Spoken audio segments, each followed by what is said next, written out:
اعوذ باللہ من الشیطان الرجیم بسم اللہ الرحمن الرحیم اللہم صلی علی محمد وآل محمد وعجل فرجہم۔ ابن ابی الحدید معتزلی اہل سنت مذہب کا بہت بڑا عالم، یہ مولا علی السلام کے شاگردوں کے فضائل بیان کرتے ہوئے ایک روایت اور ایک واقعہ نقل کرتا ہے کہ مالک بن ضمرہ جو کہ حضرت علی بن ابی طالب علیہ السلام کے شاگردوں میں سے تھا، یہ دعا مانگتا تھا، کہتا تھا خدایا مجھے 3 اشخاص میں سے تیسرا بدبخت قرار نہ دینا۔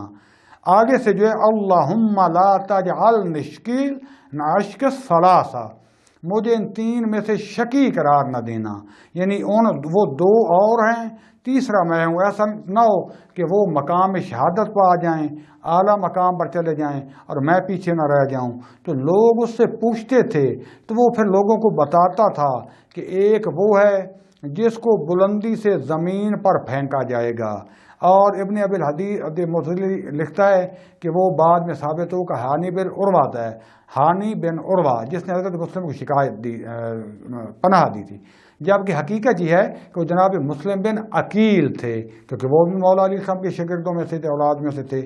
پھر وہ کہتا تھا کہ دوسرا وہ ہوگا کہ جس کے ہاتھ اور پاؤں کاٹی جائیں گے وہ پھر بھی فضائل بیان کرے گا، اور پھر اس کی زبان کاٹی جائے گی، اور کہتا تھا وہ یہ رشید حجری ہے۔ لوگ اس کا مذاق اڑاتے تھے۔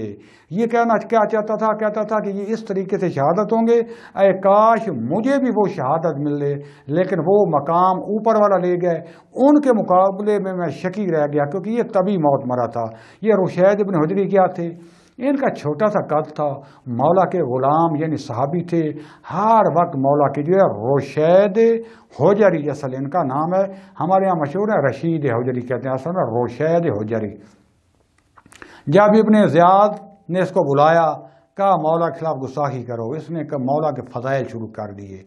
اس نے کہا کہ مجھے مولا نے بتایا تھا، خبر دی تھی، اور میرے دوستوں نے خبر دی ہے کہ میرا قاتل ایک حرام زادہ ہوگا اور مجھے قتل کرے گا، میرے ہاتھ پاؤں کاٹے گا، میری زبان کاٹے گا، اور یقیناً تو ہے۔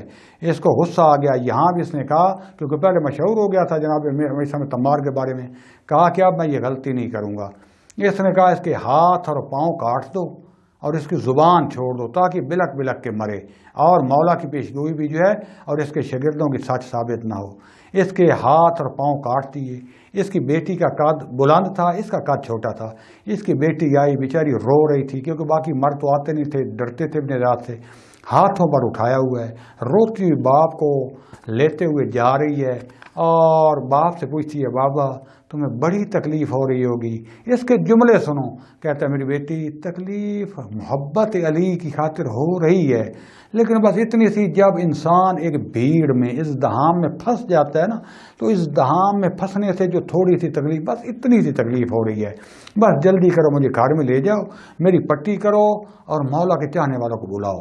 یہ گھر میں لے گئی، اس کی پٹی کی، بہت نحیف ہو چکا تھا، ہاتھ اور پاؤں کٹ چکے ہیں، ایسا نہیں ہے کہ کاٹ کے جلدی ٹوکوں اور تلواروں سے کاٹتے تھے۔ آئے، کہا سب کو بلاؤ، مولا علی السلام کے فضائل بیان کر رہا ہے، فضائل بیان کر رہا ہے۔ دوسرے دن جا کے پھر ابن زیاد کو شکایت دی کہ آپ نے اس کے ہاتھ پاؤں کاٹے، وہاں تو مجمع جمع ہے، اور مولا علی کے وہ فضائل بیان کر رہا ہے جس کی تو کسی پہلے خلفاء کے دور میں بھی اجازت نہیں تھی۔ یہ غصے میں آتا ہے، شراب میں تھا، جیسے کہتا ہے جا کے اس کی زبان کاٹ کے اس کو قتل کر دو۔ آئے، اس کی زبان کاٹی، اور میرے مولا کا جو ہے شاگرد مالک بن ضمرہ اور باقی شاگردوں نے بھی خبر دی تھی، ان کی پیشگوئی بھی ثابت ہو گئی، سچ ثابت ہوئی، اور مولا علی السلام کی بھی۔ یہ میرے مولا کا مقام ہے، اسی لیے ہم شیعہ آج تک علی کی امامت پر ڈٹے ہوئے ہیں، کیونکہ علی جیسا بلکہ اس کے شاگردوں جیسا کچھ نہ ملا، تو علی جیسا کون ہو سکتا ہے؟ خداوند عالم ہمیں علی علیہ السلام کا حقیقی پیرو بنائے۔ والسلام علیکم ورحمۃ اللہ وبرکاتہ۔